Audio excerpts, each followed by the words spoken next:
influence being, a little culture where things revolve around meals, not just the food, but just the fact that everybody goes home as much as they can. They'll go home to eat together with their family for lunch, because the Italians don't waste their lives just working. They're interested in hanging out with each other and enjoying things like good food and wine.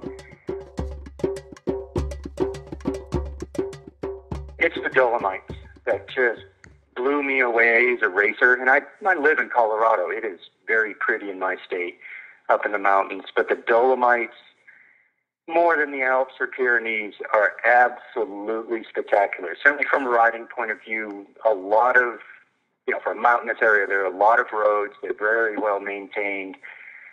And they're the most scenic mountains I've ridden a bike in. They're beautiful forests on the way up, long passes, with all the distance and grades you'd really want. And then at the tops, because they're old limestone spires, that'll be another 1,000 meters of vertical crumbling rock spires above you when you ride, even at the tops of the pass.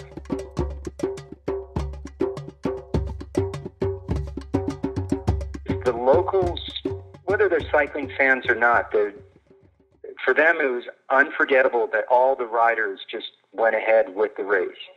Because they live in those harsh conditions all the time. And they were just so appreciative and delighted and really make a connection with the bike racers, not the people who won, but everyone who rode over the pass. They really admire cyclists, because when the weather did get really bad that day in the Giro, that all the riders went through with it. But man, they're mountain people. They love the fact that people come up there and they just have more of a connection with people who ride a bike instead of a motorcycle or, get out of their rental car. And that's Italy. Italians, they love other people. They don't travel that much. They don't travel out of their own region typically, but they really want to know your story. So if you walk in, especially, if you were wet and cold, they know you're on a bike. So, they already know, the first 4 chapters about you compared to a tourist that just walks out of a car. And that's what I really like about Italy is, is kind of gruff and closed as sometimes they appear. They're kind of East Coast rather than Midwest friendly, hi, how are you? They're more of, yeah, what do you want? You want a coffee? Do you want a hot chocolate? But man, once you get them curious, they really want to know about you. And if you just say, hey, I rode here from the next town or, 2 provinces away, almost every Italian's just going to want to know more. So it's pretty neat for a foreigner to go to a country and have that little cultural calling card of being a cyclist.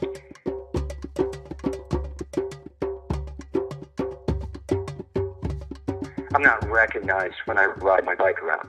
If I'm hanging out at a bike race or bike shop or something, people might recognize me, but walking into any bar or cafe, I'm just another cyclist. They know I'm an American from my accent. Like I'd come into little places, oh, you're an American, and they always mix my name and Armstrong, right? Both are pretty hard for an Italian to pronounce. No, Hampsten, the one that won the Giro. And then they think I'm, if I actually admit it's me, they think I'm pulling their leg, and it's pretty fun.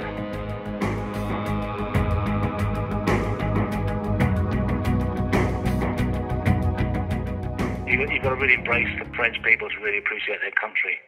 It's a country where there's hundreds of thousands of small roads, and you discover these through the Tour de France, through other races. They're very traffic-free. It's a very rare thing to find a European country with so many roads that actually are very quiet and relatively free of traffic. One of the things I always remember most about France is every year we do the Tour de France. You almost never in the Tour de France, you never ever use the same roads twice. You're always finding something new every day, which is part of the entertainment of travel, the adventure of travel.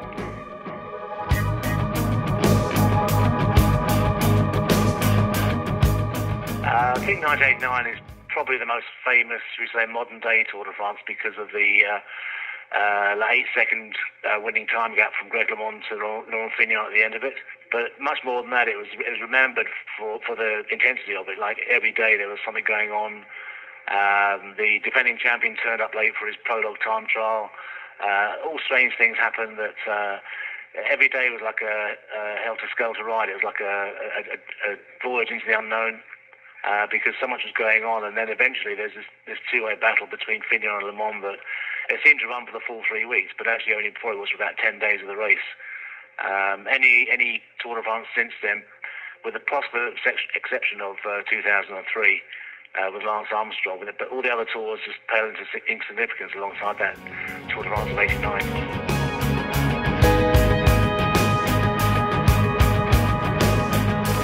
It's hard to know when I really started. I saw the tour in '77, literally as a tourist in Paris. I saw the last 2 days, and then every year after that I came back, did more, like 10 days, and then 2 weeks, and then a full 3 weeks. And those very early days, I either drove a car with my bicycle inside the car, and I'd get to within striking distance of the race or the mountains, and then ride up the mountains and watch the race come by. Or on 2 occasions, I actually rode my bike around the Tour de France with my cameras on the bike and also a little tent. That's going back right to the early 80s though. So probably since '84, I would have used a car for 3 more years, and then in '87 I got on a motorbike. It's hard to say which. There's no way you can cover a Tour de France like I did years ago. It's just too much security now. But back in those days, the roads were quite open, and you had a lot more freedom to actually get to the race, which is important for people to remember these days. It's not so easy now.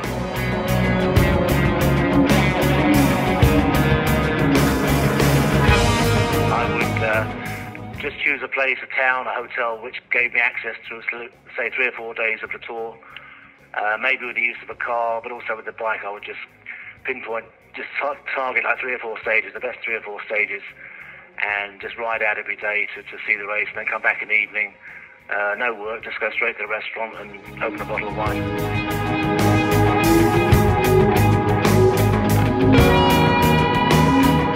Both the Tour of Flanders and Paris-Roubaix now have